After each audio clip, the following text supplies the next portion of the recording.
Good afternoon guys. मैं अभिनव श्रीवास्तव और मैं आज फिर अपनी 5वीं क्लास के साथ आपके सामने मौजूद हूं सुधांशु इनोवेशन क्लासेस के इस डिजिटल मंच पर, और आप सबका हार्दिक स्वागत और अभिनंदन करते हैं। बेटा, समय आपकी क्लास का हो चुका है, विषय वही है मूल विधि, और हम लोग आज अपनी 5वीं कक्षा को अटेंड कर रहे हैं।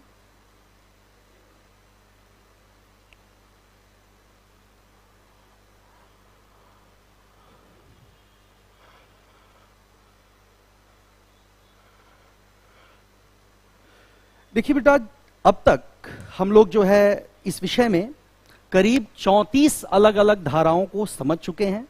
साथ ही हम इसके मूल शब्दावली या यूं कह लीजिए कि इसका जो कॉन्सेप्ट है, इसकी जो विशेष टर्मिनोलॉजी है, उसका भी थोड़ा बहुत हम लोग अनुभव अब प्राप्त कर रहे हैं, हासिल कर रहे हैं।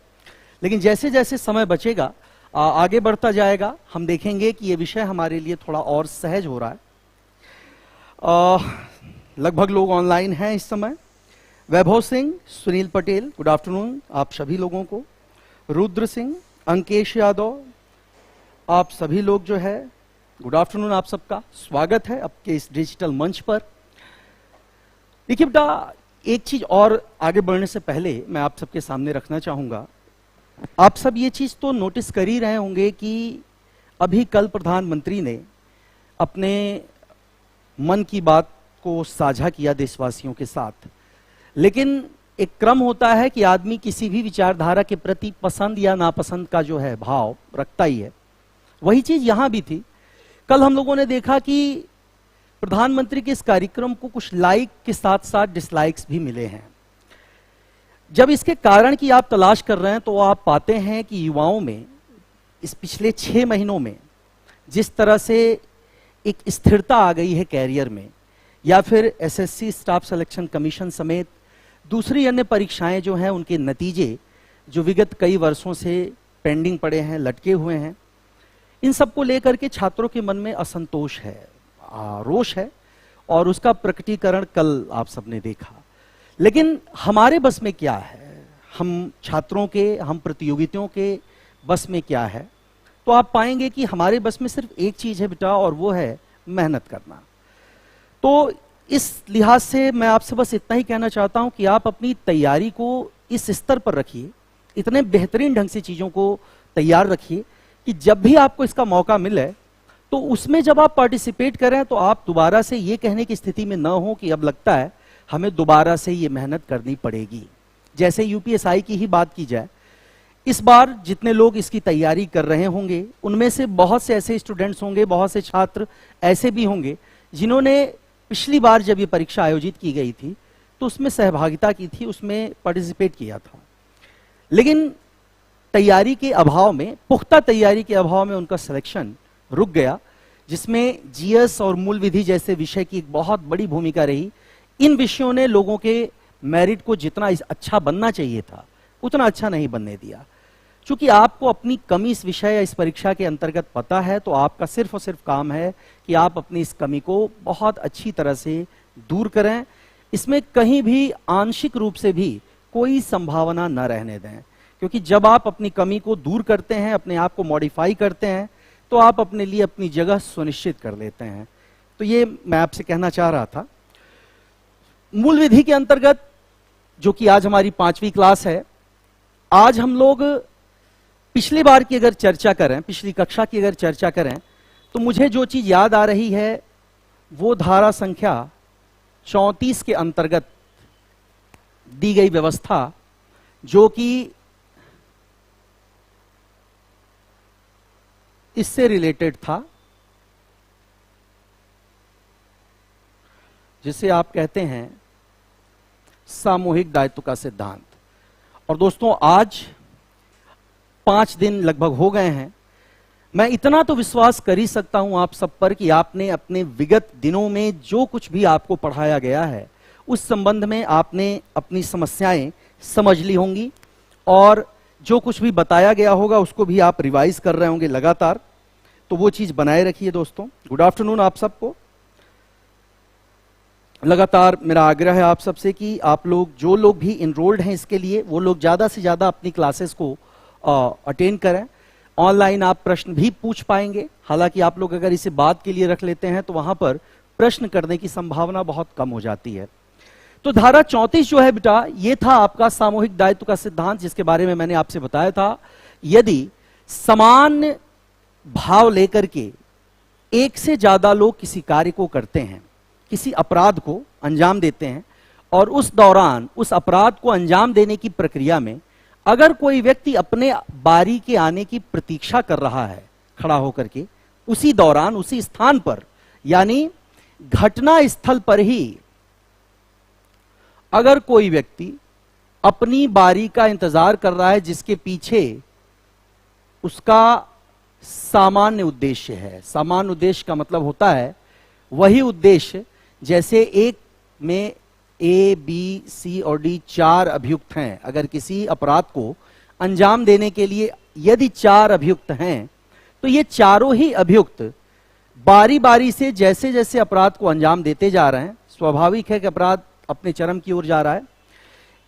ए ने अपराध को अंजाम दिया, बी ने दिया, और सी तथा डी अपनी बारी के आने की प्रतीक्षा कर रहे हैं। और मैंने आपसे कहा था इससे पहले कि सी और डी की बारी आती है, अगर घटना स्थल पर पुलिस का छापा पड़ जाता है और ए और बी घटना स्थल से पकड़े जाते हैं, जबकि सी और डी वहां तब तक मौजूद थे जब तक पुलिस का छापा नहीं पड़ा, और छापा पड़ते ही अगर वो वहां से भाग गए या वहां से हट गए, तो क्या सी और डी इस अपराध में बराबर के दोषी नहीं होंगे? तो मैंने आपको बताया था कि नहीं बेटा, बराबर का ही दोषी इन्हें माना जाएगा, और उस दंड में ये बराबर के हकदार होंगे, क्योंकि वो दंड स्वाभाविक है, वह कृत्य, वह अपराध समान भाव को केंद्र में रख करके किया गया है, समान उद्देश्य को केंद्र में रखकर किया गया है। और वो था किसी व्यक्ति को जिसके विरुद्ध अपराध किया जा रहा है, उसे प्राण एवं जीवन के संबंध में नुकसान पहुंचाना, उसे दी गई सभी प्रकार के कानूनी अधिकारों को उससे छीनने की कोशिश करना, या किसी भी प्रकार से आप ये भी कह सकते हैं कि उसे ऐसी स्थिति में डालना जो कि कहीं से भी सम्मानपूर्वक और सुरक्षित जीवन जीने के मार्ग में सबसे बड़ी बाधा है। आगे बढ़ते हैं। एक चीज और इसमें नोटिस करने लायक है, यहां से लेकर के, यानी धारा संख्या 34 से लेकर के धारा संख्या 35, 36 और 37 तक, मैं अपनी बात को सुनियोजित ढंग से फिर से रखता हूं, देखिएगा।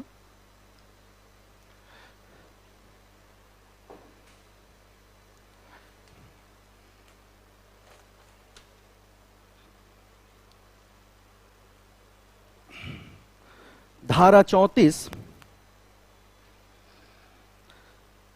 सामान्य आशय को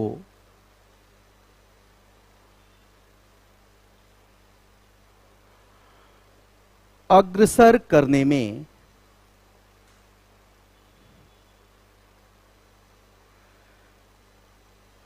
कई व्यक्तियों का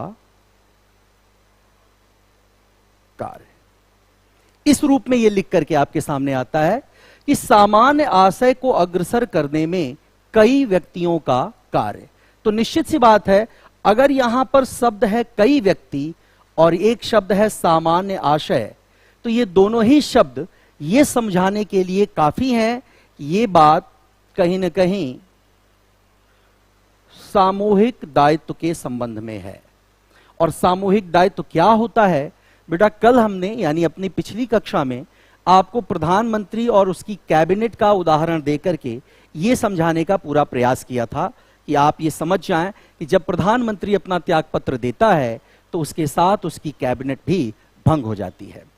आगे देखते हैं, धारा संख्या 35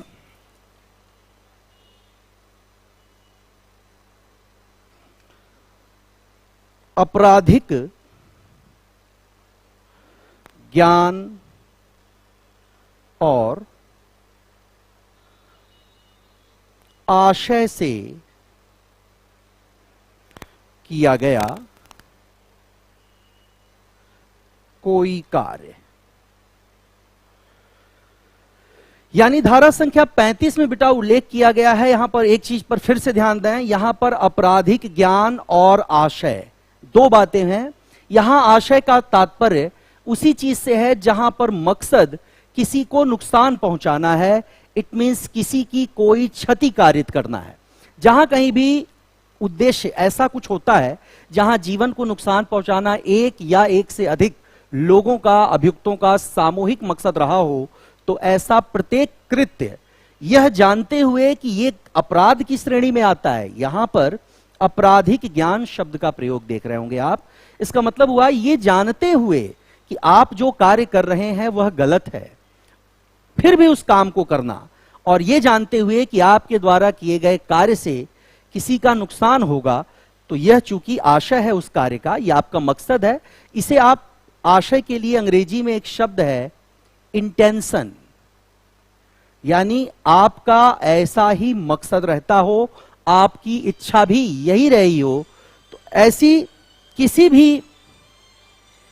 किसी भी परिस्थिति में आप ये चीज समझ सकते हैं कि धारा 35 के अंतर्गत आपराधिक ज्ञान और आशय से किया गया कोई भी कार्य यह अपराध की श्रेणी में आएगा। फिर से मैं बता रहा हूं, धारा 34 में हमने सामान्य आशय जो सामूहिक दायित्व के सिद्धांत पर आधारित है इसकी बात की, और बताया कि जब कई व्यक्तियों द्वारा कोई कार्य किया जा रहा हो, कोई अपराध किया जा रहा हो, जिसमें से एक ने वो कार्य कर लिया हो और दूसरा अपनी बारी का इंतजार कर रहा हो, तो दूसरा जो प्रतीक्षा कर भी रहा है, अभी उसने कृत्य किया नहीं है, तो भी उस स्थिति में वह बराबर का अपराधी है। धारा 35 में मैंने ये बताया कि यह जानते हुए कि आप जो काम कर रहे हैं वो अपराध है और उसका परिणाम किसी न किसी की क्षति होगा, किसी न किसी का नुकसान होगा, फिर भी अगर आप ये काम कर रहे हैं बेटा, तो भी यह अपराध की श्रेणी में आएगा। ऐसा प्रत्येक कृत्य अपराध कहा जाएगा। तो आप लोग इसे नोट कर चुके होंगे। धारा 34 सामान्य आशय को अग्रसर करने में कई व्यक्तियों का कार्य, जबकि धारा 35 आपराधिक ज्ञान और आशय से किया गया कोई भी कार्य अपराध होगा। एक बात और देखिए, आपसे यह भी पूछा जा सकता है कि क्वेश्चन जैसे पूछा गया है, मैं क्वेश्चन की भाषा आपके सामने रख दूं। पूछा है क्वेश्चन कि भारतीय दंड संहिता के अंतर्गत वर्णित धाराओं में से कौन सी धारा सामूहिक दायित्व के सिद्धांत का प्रतिनिधित्व करती है। सवाल फिर से सुने, सवाल है कि भारतीय दंड संहिता के अधीन वर्णित धाराओं में से कौन सी धारा सामूहिक दायित्व के सिद्धांत का प्रतिनिधित्व करती है। तो आप उत्तर दे सकते हैं 34। ठीक है, आगे देखिएगा।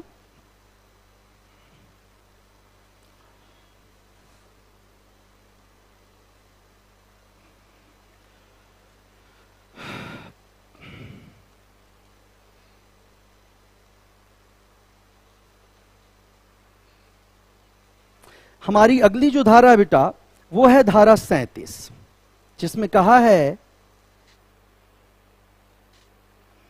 अपराध को गठित करने वाले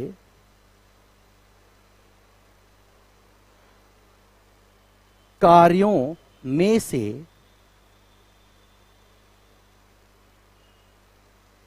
किसी एक में सहयोग, किसी एक, इसके बाद यहां ऑब्लिक एकाधिक, ये दोनों बातें ध्यान में रखेंगे आप। देखिए, ये परिस्थिति तो बनती ही है बेटा कि मान लीजिए कोई अपराध होता है, तो चाहे वो अपराधी हो या फिर वो व्यक्ति पीड़ित हो, तो अगर अपराधी हुआ तो क्या उसका अपना परिवार नहीं होगा? बिल्कुल होगा। अगर वह पीड़ित हुआ तो क्या उसका परिवार नहीं होगा? बिल्कुल होगा। जैसे जो आतंकवादी किसी देश पर हमला करते हैं, किसी समुदाय पर हमला करते हैं, किसी व्यक्ति या समाज के उस वर्ग विशेष पर हमला करते हैं, आप देखते हैं कि उससे क्षति होती है। स्वाभाविक है, वो क्षति आर्थिक, सामाजिक, शारीरिक, इन सभी हिस्सों में होती है। लेकिन इसके बदले में जब वह आतंकवादी जवाबी कार्यवाही में मारा जाता है, तो क्या इससे उस आतंकवादी के जो अपने परिजन हैं, उसके माँ बाप हैं, क्या उन्हें पीड़ा नहीं होती होगी? बिल्कुल होती होगी, क्योंकि उन्होंने भी, वो माँ भी अपने बच्चे को उसी तरह से अपने दूध से सींच करके पैदा करती है, बड़ा करती है, या उसकी पत्नी उसी प्रकार निर्भर होती है, उसके बच्चों को उतना ही इंतजार होता है अपने माँ बाप के, अपने पिता के घर लौटने का, और शायद इस इंतजार में कि अभी हमारे पिताजी आएंगे तो हमारे लिए कोई टॉफी, कोई खिलौना लेकर आएंगे। तो ऐसे में इस बात की संभावना से बिल्कुल भी इनकार नहीं किया जा सकता, जैसा हम अक्सर देखते भी हैं कि अगर कोई अपराधी है तो उस अपराधी को जब आरोपित किया जाता है किसी अपराध के संदर्भ में, किसी भी अपराध के लिए किसी को अगर आरोपित बनाया जाता है, तो कानून उसे यह सुविधा देता है कि वह अपने बचाव के लिए साक्ष्य प्रस्तुत कर सके, अपने बचाव के लिए सबूत रख सके। कई बार इस क्रम में सबूतों के साथ छेड़छाड़ की जाती है। आप जानते हैं कि नकली सबूत वहां पर इम्प्लांट किए जाते हैं, जिसको हमने आपको एक शब्द दिया था, कूटकरण करना किसी चीज का। ये साक्ष्य भी हो सकते हैं, सबूतों को, नकली सबूतों को कहीं पर इम्प्लांट करना, जिसके लिए मैंने आपसे फोर्जरी शब्द प्रयोग में लाया था। याद होगा आपको कि कूटकरण का जो उल्लेख किया गया है बेटा, कूटकरण शब्द आईपीसी की धारा संख्या 28 में वर्णित है। ये आपको पहले भी बताया जा चुका है, तो इसे बिल्कुल भी आप मत भूलिएगा। फिर मैं यहां आ जाता हूं 37 में जो मैं बात कर रहा हूं। तो मान लीजिए कि कोई भी व्यक्ति जो अपराध कर रहा है, कई बार ऐसा होता है कि अपराध एक व्यक्ति संभवतः नहीं करता, कुछ अपराध ऐसे हैं जिसमें एक से ज्यादा लोगों की जरूरत पड़ती है। तो यदि ऐसा कोई अपराध है जहां एक से ज्यादा लोग कर रहे हैं, तो उस अपराध को करने में अगर अपराधी का कोई सहयोग करता है, मान लीजिए जैसे हमने अभी देखा कि एनआईए ने, जिसे नेशनल इन्वेस्टिगेशन एजेंसी के नाम से आप जानते हैं, इस संस्था ने पुलवामा में किए गए आतंकवादी हमलों की जांच की, और संभवतः 13,000 से भी लगभग ऐसे ही कुछ पन्नों में ये रिपोर्ट जो है उन्होंने दी है अपनी, जिसमें कई लोगों को गिरफ्तार किया गया जिन्होंने आतंकवादियों की मदद की थी। स्वाभाविक है कि आतंकवादियों की मदद करने वाले लोग, कहीं अगर चोरी हो रही है तो चोरी में चोर की मदद करने वाले लोग, अगर कहीं कोई हत्या हो गई तो हत्या में जिस व्यक्ति ने हत्या की उस हत्यारे की मदद करने वाले लोग, उसे हथियार मुहैया कराने वाले, उसके लिए गाड़ी मुहैया कराने वाले, या उसके लिए किसी भी तरह की आर्थिक मदद सुनिश्चित करने वाले लोग भी उस दंड में बराबर के भागीदार माने जाते हैं। और इसी को हमने आईपीसी की धारा संख्या 37 के अंतर्गत देखा है बेटा, जहां कहा जा रहा है कि अपराध को गठित करने वाले कार्यों में से किसी एक या एकाधिक में सहयोग। अगर कोई व्यक्ति अपराध का गठन करता है, क्योंकि अपराध कई चीजों से मिलकर के होता है, जिसमें आपराधिक जो है भावना होनी चाहिए मन में, अपराध करने की साहस आप में होना चाहिए, रिस्क फैक्टर एक होता है वह आपके अंदर होना चाहिए, तभी आप अपराध को अंजाम दे सकते हैं। लेकिन इस प्रक्रिया में आपकी मदद अगर एक से ज्यादा लोग कर रहे हैं और एक से ज्यादा कार्यों में उन्होंने अगर आपकी मदद की है, तो ऐसी प्रत्येक स्थिति में आपका वह मूक सहयोगी भी, एक ऐसा सहयोगी जो अपराध को सीधे सीधे तो अंजाम नहीं दे रहा है, लेकिन अपराध हो इसके लिए वो व्यवस्था सुनिश्चित करता है, उसे एकोमोडेट करता है, तो ऐसे में वह अपराधी और उसका साथ देने वाला व्यक्ति, ये दोनों बराबर दंड के भागी होंगे, दोनों उस अपराध में बराबर के भागीदार होंगे। और इसी का उल्लेख धारा संख्या 37 में किया गया है। तो आपने देखा धारा 34 हो, धारा 35 हो, धारा 37 हो, या फिर एक धारा है जिसे हम धारा 39 में रखेंगे, और इसमें शब्द जो दिया है बेटा वो है स्वेच्छया। स्वेच्छया यानी अपनी मर्जी या इच्छा से। तो देखिएगा बेटा, अपनी मर्जी या इच्छा से अगर कोई अपराध किया जा रहा है, तो ऐसे में इस घटना को कहा जाएगा स्वेच्छया किया गया कार्य। मान लीजिए यही कार्य यहां पर हो रहा है, यानी वह व्यक्ति जिसने अपराधी की मदद की और यह कार्य उसने स्वेच्छा से अपनी मर्जी से किया है, तो निश्चित तौर पर धारा 39 के अधीन हम धारा 37 को दोनों को साथ जोड़कर पढ़ सकते हैं। आप यह भी समझ सकते हैं कि स्वेच्छा पूर्वक जो व्यक्ति किसी अपराध में सहभागिता करता है, वह व्यक्ति भी किए जाने वाले अपराध के लिए बराबर का भागीदार होता है, बराबर का दंड का भागी होता है। देखिए बेटा, यहां पर लोग लगातार आ रहे हैं, और भी लोग हैं, जिसमें माधुरी मौर्य जी हैं, सर्वेश यादव, दिव्यांश शुक्ला, दुर्गेश सिंह। देखिए यहां पर सामूहिक दायित्व का सिद्धांत सेक्शन 34 की बात सर्वेश यादव जी ने की है, जबकि दुर्गेश सिंह राजपूत धारा 35 आईपीसी, जबकि ऐसा कार्य इस कारण आपराधिक है कि वह आपराधिक ज्ञान या आशय से किया गया। बिल्कुल बेटा, इसलिए ही वह आपराधिक है क्योंकि वो अब उसके पीछे जो किया गया कार्य, उसके पीछे की जो वजह है वो आपराधिक है, यानी किसी न किसी को नुकसान पहुंचाना। और मैंने आपको अपराध शब्द भी परिभाषित करके बताया था कि एक्चुअल में अपराध है क्या। ये मैंने आपको बताया था कि जहां पर कोई भी ऐसा कार्य जिसे अवैध तरीके से किया गया है, हर वो कार्य अवैध है जो विधि द्वारा अनुमन्य नहीं है, जिसे कानूनन मान्यता प्रदान नहीं की गई, कानूनन जिसे स्वीकृति नहीं प्रदान की गई, ऐसे प्रत्येक कार्य को हम अपराध की श्रेणी में रख रहे हैं। और अगर बात किसी के प्राण की हो, बात किसी के जीवन की हो, तो स्पष्ट है कि अगर उसके जीवन को नुकसान पहुंचाया गया तो हमने उसे संविधान द्वारा प्रदत्त, जो कि एक अधिकार है प्राण एवं दैहिक स्वतंत्रता का, उस अधिकार को उससे छीन रहे हैं, यानी हम कहीं न कहीं उसे प्राप्त मौलिक अधिकारों से उसे वंचित करने का प्रयास कर रहे हैं। तो इसकी बात हमने जो की अभी बेटा, धारा 34, 35, 37 और 39, हम ये समझ सकते हैं, मान भी सकते हैं कि ये सारी बातें, ये चारों ही बातें कहीं न कहीं आपके सामूहिक उत्तरदायित्व के सिद्धांत में शामिल हैं। याद रखिएगा, इसे बिल्कुल भी नजरअंदाज नहीं किया जा सकता, क्योंकि सामूहिक उत्तरदायित्व का सिद्धांत किसी भी अपराध के होने के पीछे एक बहुत ही पुख्ता वजह होती है, एक बहुत ही व्यवहारिक कारण होता है। तो मैं इसे हटा दे रहा हूं बेटा, इसे रिमूव कर दिया जा रहा है, और आप अब तक धारा संख्या 39 तक पहुंच गए हैं, यानी धारा 39। मैं फिर से बता रहा हूं, अभी शुरुआती कुछ धाराओं को पढ़ने के बाद जैसे जैसे आप आगे बढ़ते जाएंगे, आप ये देखेंगे कि आगे की जो धाराएं हैं उन्हें हम क्लासिफाई कर देंगे अलग अलग विषयों के अधीन।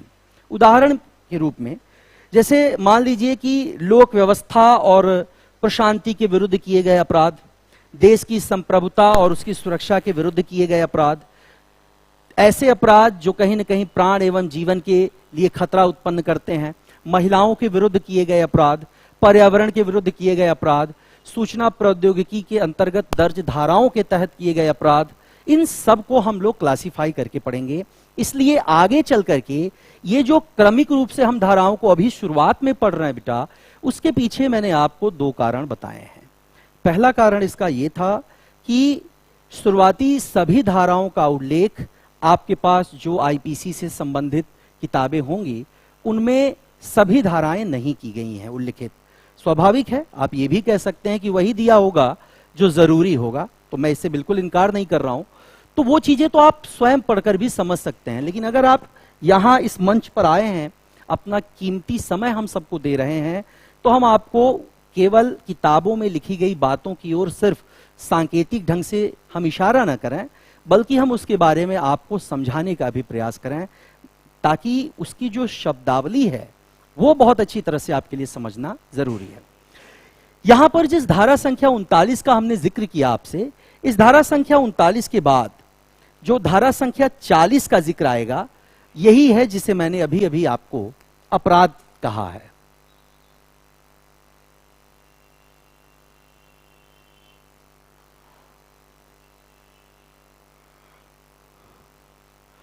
प्रश्न ये अगर बना कि अपराध क्या है, तो आपके लिए जवाब क्या है? क्या उत्तर देंगे आप कि अपराध किसे कहते हैं? तो बेटा सीधा सा उत्तर है, कहेंगे आप, पहली बात, जो भी बातें अपराध होती हैं, जो कुछ भी क्राइम होता है, पहली चीज विधि द्वारा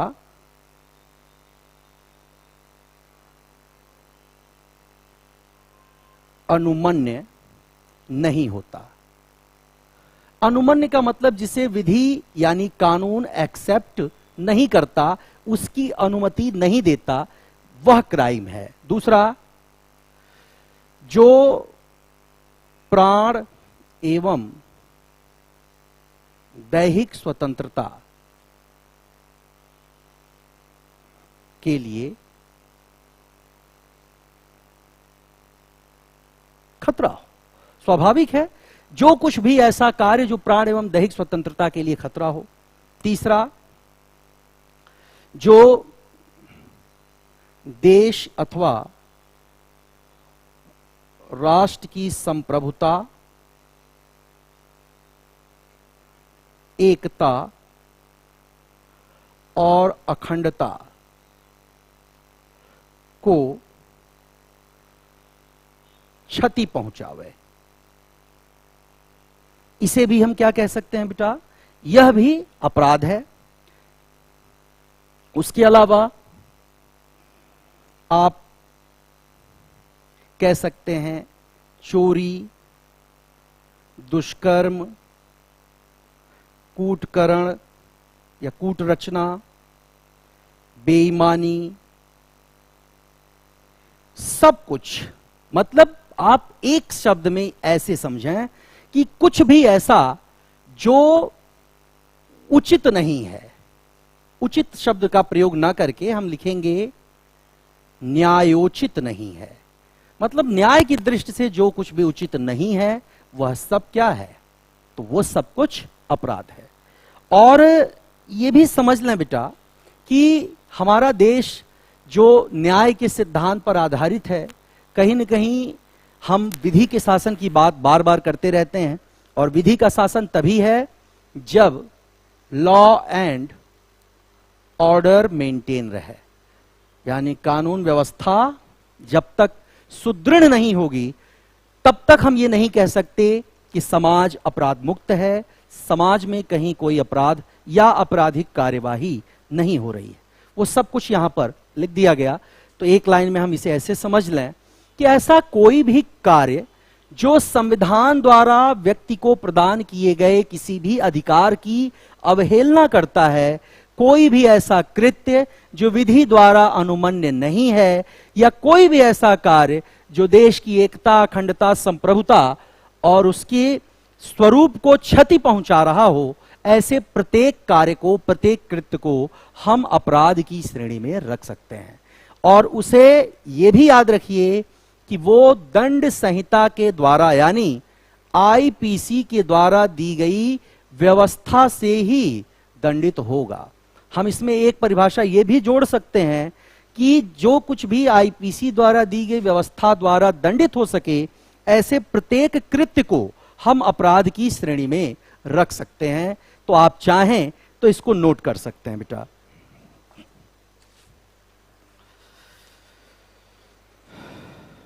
आप इसे जरूर नोट करते रहें। ये बहुत जरूरी है कि चीजों को पढ़िए भी, समझिए भी और उसको अंकित भी करते चलिए, दर्ज करते चलिए। तो आई होप कि हो गया होगा अब तक। ये मैं इसे रिमूव कर देता हूं। धारा संख्या 40 तक हम पहुंच चुके हैं। अब देखिए बेटा, यहां एक चीज और जान लीजिए कि हमारी धारा संख्या 40 तक जिस चीज का जिक्र है, ये सब कुछ बहुत ही सामान्य भाग 2 के अंतर्गत हम लोग अभी तक पढ़ रहे हैं, और अभी हम भाग 3 में नहीं पहुंचे हैं। ध्यान दीजिएगा, 40 के बाद आगे धारा संख्या 53 से जो व्यवस्था शुरू होती है, यह शुरू हो जाती है भाग 3 के अंतर्गत। और धारा 53 में उल्लेख है सभी प्रकार के दंडों का। तो हम यहां पर इसकी कोई बात नहीं कर रहे हैं। आगे देखते हैं। 40 की बात हुई। यहां 2 और धाराएं मैं लिखूंगा, धारा 41 और धारा संख्या 42। इन दोनों में पहली बात की गई है विशेष विधि से, और दूसरा शब्द है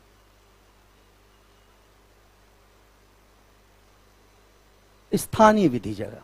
ये 2 शब्द हैं। अब प्रश्न है कि विशेष विधि क्या हुई या स्थानीय विधि क्या हुई, जिसका उल्लेख धारा संख्या 41 और 42 में है, और इसका सीधा संबंध बेटा धारा संख्या 40 से भी है। यह भी ध्यान रखिएगा, क्योंकि अभी अभी हमने धारा संख्या 40 में किसके बारे में आपको बताया? हमने धारा संख्या 40 में आपको बताया अपराध के विषय में। लेकिन क्या किसी भी अपराध को किसी भी तरह की धारा के अधीन दंडित किया जा सकता है? इन केस क्या हम दुष्कर्म और हत्या जैसे गंभीर अपराधों के लिए व्यक्ति को महज जमानत पर रिहा करने की बात कर सकते हैं? या फिर क्या हम किसी व्यक्ति को चोरी, बलवा या फिर किसी भी ऐसे कृत्य के लिए, किसी का अपमान करने या किसी की मानहानि करने जैसे कृत्य के लिए, क्या हम फांसी पर लटकाने और आजीवन कारावास की बात कर सकते हैं? तो हम पाएंगे कि ये दोनों ही बातें व्यवहारिक नहीं है। और इसके व्यवहारिक ना होने के पीछे जो सबसे बड़ी वजह है बेटा, वो वजह है धारा 41 और धारा 42। ध्यान दीजिएगा, ये दोनों ही धाराएं इस संदर्भ में हमें रास्ता दिखाती हैं कि 40 के अधीन किए गए किसी भी अपराध के संदर्भ में, अगर वो अपराध जो भी है उस अपराध के संदर्भ में जो कि विधि द्वारा दंडनीय है वही अपराध है, और कोई भी अपराध दंडनीय है या नहीं इस बात का मूल्यांकन जिस कसौटी पर होता है वही है धारा 41 और धारा 42, जिसमें धारा 41 विशेष विधि की बात करती है। विशेष विधि का मतलब हुआ स्पेशल, स्पेसिफिक लॉ कहते हैं आप इसे कहते हैं स्पेसिफिक लॉ। उदाहरण के तौर पर देख लीजिए, स्पेसिफिक लॉ का एक बहुत ही बेहतरीन उदाहरण हम देना चाहेंगे आपको, जिस पर एक समय सुप्रीम कोर्ट ने संज्ञान लेते हुए इसको रोकने की कोशिश की थी, उस संबंध में आदेश दिया था, लेकिन बाद में उनका वो आदेश राजनीतिक पैंतरेबाजी की भेंट चढ़ गया। उदाहरण है अनुसूचित जाति और जनजाति के विरुद्ध होने वाले अपराधों यानी SC/ST एक्ट का। आप जानते हैं SC/ST एक्ट के तहत किसी भी प्रकार के ऐसे किसी अपराध के लिए जो कि SC या ST वर्ग के विरुद्ध किया गया हो, ऐसे अपराध के लिए बिना किसी जांच के गिरफ्तारी का प्रावधान रखा गया है।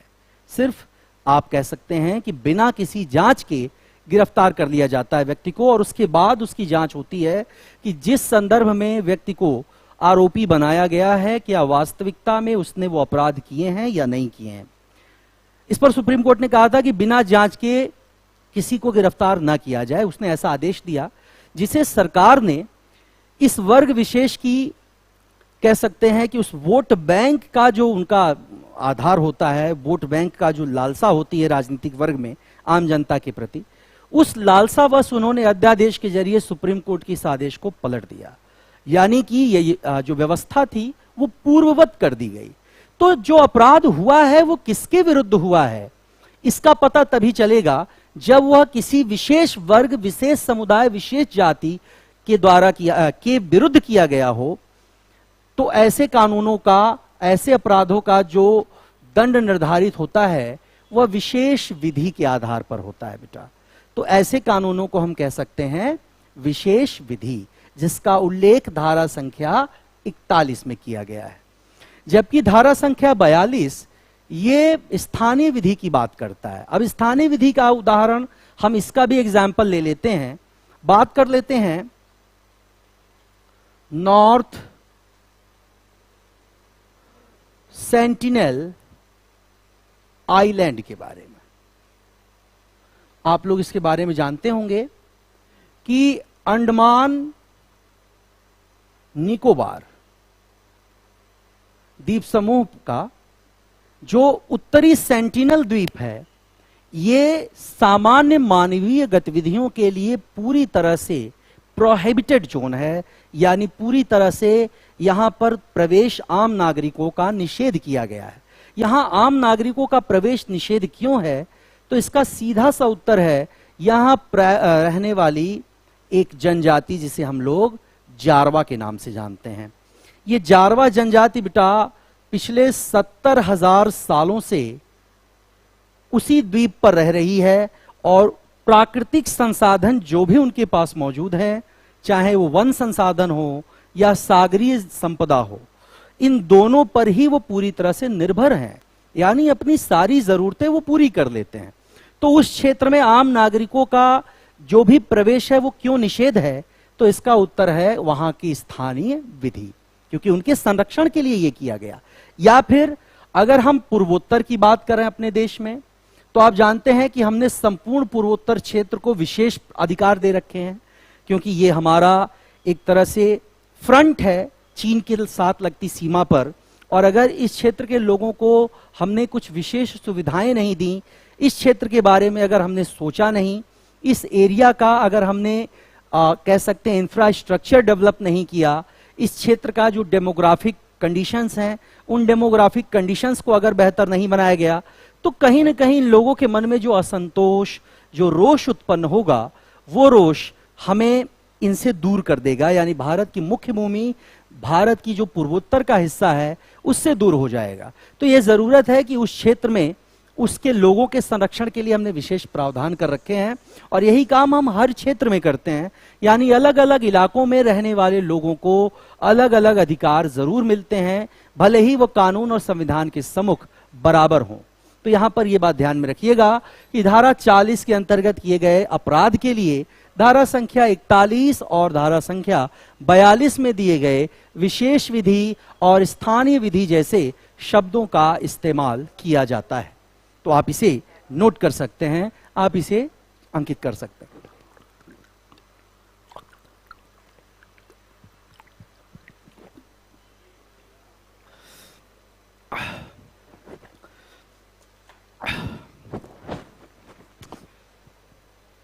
चलिए, तो मैं इसे रिमूव कर देता हूं।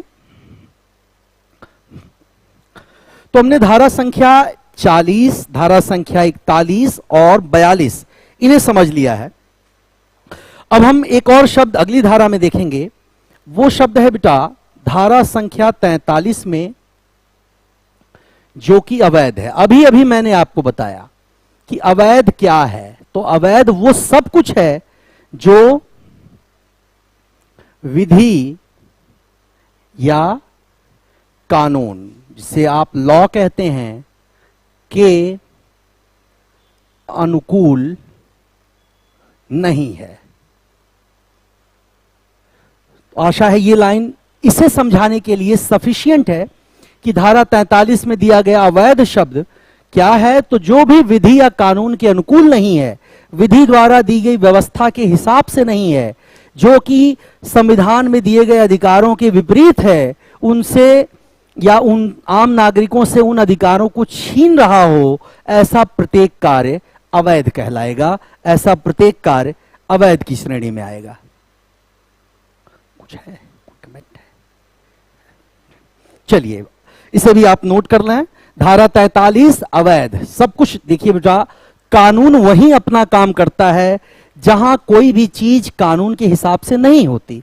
यानी अगर हर चीज वैध होती, हर चीज वैलिड हो, हर चीज आप कह सकते हैं लीगल हो, तो ऐसे संबंध में फिर हमें कानून की आवश्यकता क्यों होगी? तो हमें कानून की आवश्यकता, कानून की जरूरत केवल तभी होती है जब हम पाते हैं कि कुछ ऐसा भी हो रहा है जो कानून के हिसाब से नहीं हो रहा है, जो इल्लीगल है या गैर कानूनी है। इसी के लिए आप अंग्रेजी में दो शब्द प्रयोग करते हैं, इलीगल, या फिर हिंदी में आप इसके लिए लिखते हैं गैर कानूनी। तो जो कुछ भी गैर कानूनी है, जो कुछ भी इलीगल है, वही अवैध है। आगे देखें तो ये थी धारा संख्या 41, 42 और 43। एक चीज और, इसमें धारा संख्या 43 के साथ हम अगर धारा 44 को भी पढ़ लें तो मुझे लगता है कि ये दोनों चीजें यहीं समझी जा सकती हैं।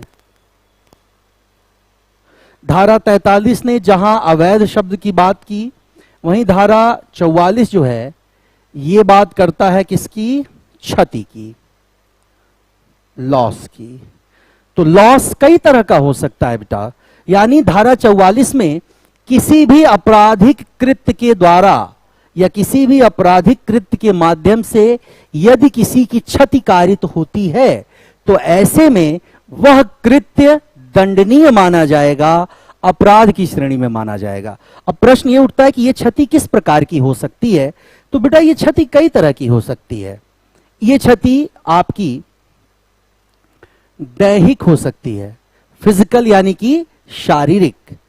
यह क्षति आर्थिक हो सकती है, यह क्षति सामाजिक हो सकती है,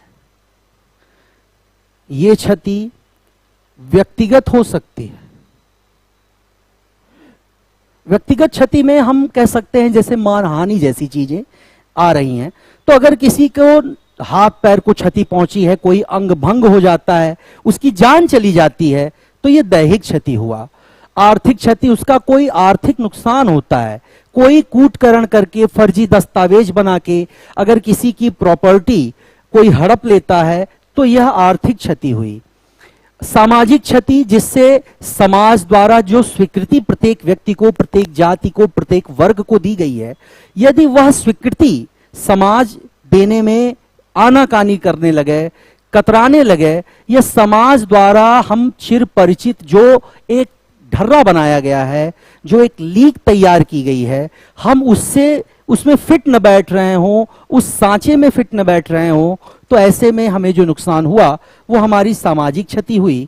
और व्यक्तिगत में तो आप मानहानि या ऐसी कोई चीज को समझ सकते हैं कि ये इस तरह की क्षति व्यक्तिगत क्षति होगी। तो इस चारों प्रकार की जो है नुकसान, चारों प्रकार की जो क्षति है, इसका उल्लेख धारा 44 में किया गया है। और जिस प्रकार के कृत्य द्वारा किसी की भी क्षति होगी, ऐसा प्रत्येक कृत्य अवैध होगा, क्योंकि ऐसे प्रत्येक कृत्य के लिए ही हम व्यक्ति को दंडित करते हैं या उसे सजा देते हैं। तो हमने जो यहां पर लगातार धारा संख्या 40, 41, 42, 43 और 44 की बात कर ली। एक बात और यहां पर धारा संख्या 49 भी यहीं देख लेते हैं। धारा संख्या 49 का भी यहीं पर जिक्र होगा। धारा संख्या 49 में वर्ष और मास, इन दोनों बातें की गई हैं, दोनों की बातें हुई हैं। वर्ष यानी ईयर और मास यानी मंथ, यानी साल और महीने कहे गए हैं। अब प्रश्न उठता है कि ये साल और महीने कैसे। अब आप सोच रहे होंगे कि ये मैं कैसा सवाल पूछ रहा हूं कि साल और महीने कैसे होते हैं। तो बेटा साल और महीनों को समझने का मतलब यहां पर देखिए, साल और महीने एक्चुअल में कैलेंडर से ही काउंट होते हैं, दोनों ही चीजें हम कैलेंडर से काउंट करते हैं। तो साल और महीने जो हैं, अब ये किस तरह का, विक्रम संवत की हम बात कर रहे हैं, हम शक संवत की बात कर रहे हैं, हम हिजरी संवत की बात कर रहे हैं, या फिर हम ग्रिगोरियन कैलेंडर की बात कर रहे हैं। ये ग्रिगोरियन कैलेंडर, ध्यान दीजिए, आप अच्छी तरह से जानते हैं कि हमारा जो कानून है वो किस प्रकार के कैलेंडर के द्वारा विनियमित होता है, रेगुलेट होता है। तो इसका सीधा सा मतलब होगा, ये रेगुलेट होता है बेटा ब्रिटिश कैलेंडर के द्वारा। किसके द्वारा? ब्रिटिश कैलेंडर के द्वारा। और ब्रिटिश कैलेंडर जिसमें हम जनवरी, फरवरी, मार्च, अप्रैल, मई जैसे महीने पढ़ते हैं, और उसी में हम सालों को काउंट करते हैं रोमन लिपि में, इनका उल्लेख ग्रिगोरियन कैलेंडर में किया जाता है। और ग्रिगोरियन जो कैलेंडर है, इसे पोप ग्रेगरी 13वें के नाम पर बनाया गया था। जिस व्यक्ति ने इसे बनाया था उनका नाम था एलोयसियस लिलिस।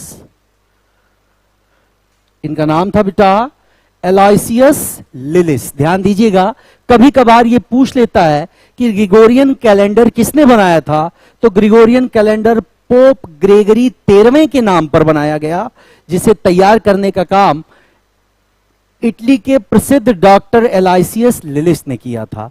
और इस ग्रिगोरियन कैलेंडर का मतलब हुआ ब्रिटिश कैलेंडर। तो ये बिल्कुल ध्यान रखेंगे कि धारा संख्या 49 में वर्णित वर्ष और मास शब्द के अंतर्गत यानी ईयर और मंथ के अंतर्गत हम ब्रिटिश ईयर और मंथ्स की बात कर रहे हैं और हमारी न्यायपालिका, हमारी ज्यूडिशरी इसी ब्रिटिश कैलेंडर को आधार मानकर ही अपना कार्य करती है, अपने जो है अदालती कार्यवाहियों को विनियमित करती है। तो ये ध्यान रखिएगा। मैं इसे फिर से एक बार संक्षिप्त में दोहरा देता हूं। धारा संख्या 43 में अवैध कार्य की परिभाषा दी गई है। जो विधि द्वारा अनुमन्य ना हो, विधि के अनुकूल ना हो, वो सब कुछ अवैध होगा। धारा 44 में क्षति कहा गया है, जो कि दैहिक, आर्थिक, सामाजिक या व्यक्तिगत हो सकता है और ऐसे प्रत्येक क्षति के लिए क्षति के विरुद्ध किया गया कार्य, क्षति के विरुद्ध जिस तरह का कार्य किया गया है या जिस माध्यम से वो क्षति की गई है, ऐसा प्रत्येक कार्य अवैध कार्य की श्रेणी में आएगा। तो यहां तक हमारा बेटा धारा संख्या 49 तक की हमने चर्चा कर ली है आपसे और अब हम अपने भाग 2 से भाग 3 में प्रवेश करेंगे। लेकिन भाग 3 में जाने से पहले एक धारा और मैं आपसे पूछ ही लेता हूं।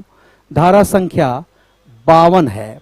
धारा संख्या 52 में किस चीज का उल्लेख किया गया है? कि आप में से कोई इसका जवाब देना चाहेगा? अगर आप में से किसी के पास इसका उत्तर हो तो प्लीज आप अपने कमेंट बॉक्स में तुरंत इसका उत्तर दे सकते हैं। आपके पास 10 सेकंड का समय है कि धारा संख्या 52 किस चीज पर आधारित है या किसका उल्लेख करता है। तो बेटा धारा संख्या 52 के अंतर्गत एक बहुत ही महत्वपूर्ण शब्द का प्रयोग किया जाएगा और वो शब्द है संश्रय। इस शब्द को कहते हैं संश्रय। लेकिन संश्रय क्या होता है यही मैं जानना चाहता हूं आपसे। क्या कोई बताएगा इस बारे में? संश्रय, मैं प्रतीक्षा कर रहा हूं आपका। 15 सेकंड से ज्यादा बीत चुके हैं। 15 सेकंड और आपके पास बचे हैं। अब 10 सेकंड कि क्या कोई संश्रय शब्द का मतलब समझ रहा है?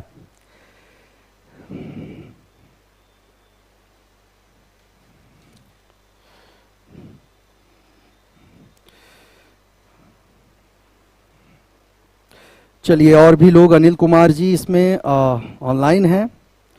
दुर्गेश, देखिए दुर्गेश क्या नाम है, दिव्यांश कह रहे हैं कि आईपीसी की धारा 49 को रिपीट कर दिया जाए। तो बेटा मैं फिर से अपनी बात को दोहरा दे रहा हूं, आप वीडियो में भी दोबारा देख सकते हैं, लेकिन अभी चूंकि हम यही हैं इसलिए हम भले आपकी बात स्वीकार कर लेंगे। धारा 49 ये वर्ष और मास की बात कर रहा है, यानी मंथ्स एंड ईयर्स की बात कर रहा है। और धारा 49 के अधीन वर्ष और मास का मतलब हुआ वही ब्रिटिश कैलेंडर जिसमें हम जनवरी फरवरी को पढ़ते हैं और 1 से लेकर के 30 अथवा 31 तक की तारीखें काउंट करते हैं, उसी को हम लोग धारा 49 में पढ़ते हैं, ना कि जेठ बैसाख आषाढ़ वाली चीजें। ध्यान रखिएगा, जेठ भादो सावन आषाढ़ ये हमारी भारतीय कैलेंडर के अंतर्गत व्यवस्थित की गई परंपरा है, तो इस आधार पर हम इसको कैलकुलेट नहीं करते। फिलहाल देखिए किसी ने अभी फिलहाल जवाब नहीं दिया।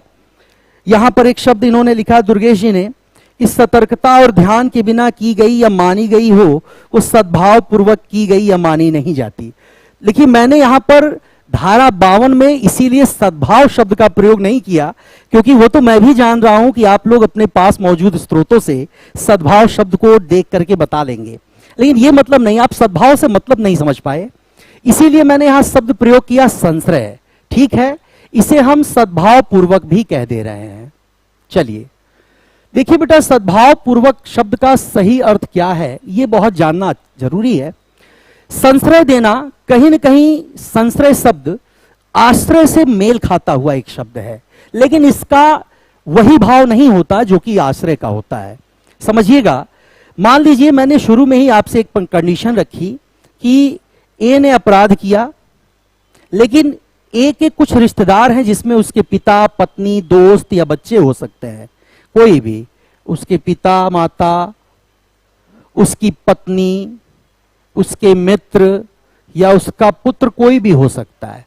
तो उसमें से माता, पिता और पत्नी को छोड़ करके अगर ए द्वारा किए गए अपराध के बाद ए को सजा से बचाने के लिए इनमें से कोई भी, उसकी पिता, माता, पत्नी, मित्र या पुत्र या कोई दोस्त ही क्यों ना हो, अगर वह उसे छिपा लेता है या किए गए अपराध और उससे जुड़े सबूतों को ढकने की कोशिश करता है, उन्हें दबाने की कोशिश करता है, तो ऐसे किसी भी कार्य को संश्रय के अधीन रखा जाएगा। बेटा फिर से सुनेंगे आप मेरी बात।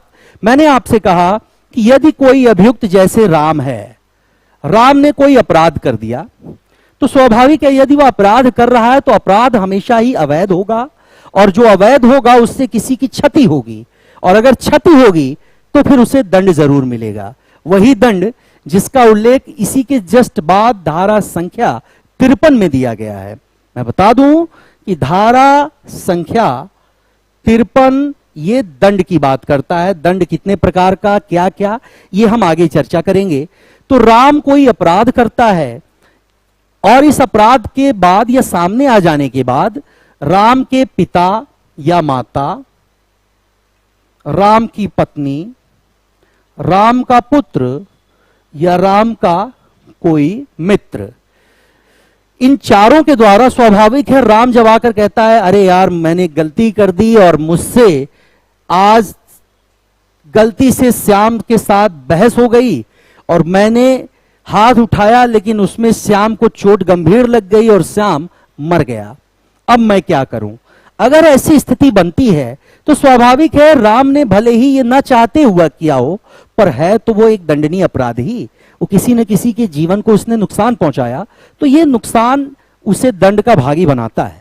लेकिन ऐसे में उसे दंड से बचाने के लिए अगर उसके पिता, माता, पत्नी या पुत्र या मित्र द्वारा, विशेषकर इसमें माता, पिता और पत्नी को छोड़ करके काउंट किया जाता है, अगर किसी के भी द्वारा, उसके किसी दोस्त के द्वारा अगर उसे बचा लिया गया, तो इस तरह का बचाने के लिए किया गया कार्य संश्रय या सद्भाव पूर्वक किए गए किसी कार्य की श्रेणी में आता है, तो वह भी धारा 52 के अंतर्गत दंडनीय होगा। आशा करते हैं कि अब तक की चर्चा, अब तक की ये सारी बातचीत जो हम लोग धारा संख्या 34 से कर रहे हैं, आप अब तक अच्छी तरह से समझ गए होंगे। एक और बात मैं लास्ट में कर दूं चलने से, धारा संख्या 53 के साथ ही बेटा हम लोग प्रवेश कर जाएंगे इसके भाग 3 में। इसके भाग 3 में उल्लिखित है सभी प्रकार के दंड, यानी पनिशमेंट। एक क्वेश्चन है आप लोगों से, क्राइम एंड पनिशमेंट, ये एक किताब है।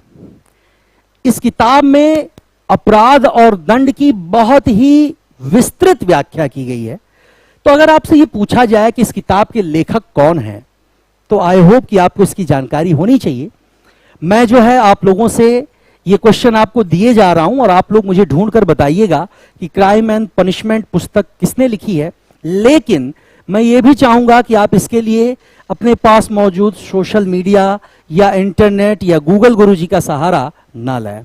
इसका सहारा लिए बिना अगर आप किताबों के पन्ने पलट कर इसका जवाब ढूंढने की कोशिश करेंगे तो उस क्रम में आप 2-4 और नए प्रश्न देखेंगे, ज्यादा सीखेंगे। तो भाग 3 के अंतर्गत हमने दंड की बात की है, यानी पनिशमेंट की, और इसका उल्लेख हमें मिलता है बेटा धारा संख्या 53 में। ध्यान दीजिएगा, अभी तक भारत में 6 प्रकार के दंडों की व्यवस्था थी। कितने प्रकार के? 6 प्रकार के दंड की व्यवस्था थी। लेकिन इसमें से जो थर्ड प्रकार है, तीसरा जो प्रकार है, इसे अभी कुछ समय पहले समाप्त कर दिया गया था। यानी वर्तमान में अगर भारत में पूछता है कुल कितने प्रकार के दंड हैं, तो भारत में केवल और केवल 5 प्रकार के ही दंड दिए जाते हैं। और इन 5 प्रकारों के दंडों को अब हम लोग अपनी अगली कक्षा में समझने की कोशिश करेंगे। पर मैंने आपको आपका काम सौंप दिया है। हमने आज आपको अपनी बातें समझाने की कोशिश की, और डे बाय डे जैसे जैसे दिन आगे बढ़ रहा है, हम दोनों एक दूसरे को बेहतर ढंग से समझ रहे हैं, हम अपने छात्रों को और हमारे छात्र हमें। तो बेटा इस चीज को ध्यान में रखिएगा और मैं आपसे कल क्राइम एंड पनिशमेंट पुस्तक के लेखक का नाम जानने की कोशिश करूंगा और साथ साथ आपको भाग 3 के अंतर्गत दिए गए सभी प्रकार के दंड और उसके आगे की व्यवस्थाओं से मैं अवगत कराऊंगा। आप लोग बहुत धैर्य के साथ इतने गंभीर विषय को सुनते हैं और आप रुचि भी लेते हैं उसमें, और इसका पता आपके कमेंट्स और पूछे गए सवालों के जवाबों से चलता है। तो आप अपनी इस रुचि को, अपने इंटरेस्ट को अपने विषय के प्रति, अपने कैरियर के प्रति, अपने परीक्षा के प्रति, और अगर मैं इसे अपने प्रति कह दूं तो मुझे लगता है ये अतिशयोक्तिपूर्ण नहीं होगा, बनाए रखिएगा। हमारी मुलाकात आपसे ऐसे ही होती रहेगी और 1 घंटे तक मुझे और इस गंभीर विषय को झेलने के लिए आप सबका बहुत बहुत धन्यवाद। हमारी मुलाकात आपसे अब कल होगी अपने समय पर। तब तक के लिए थैंक यू वेरी मच। चाओ।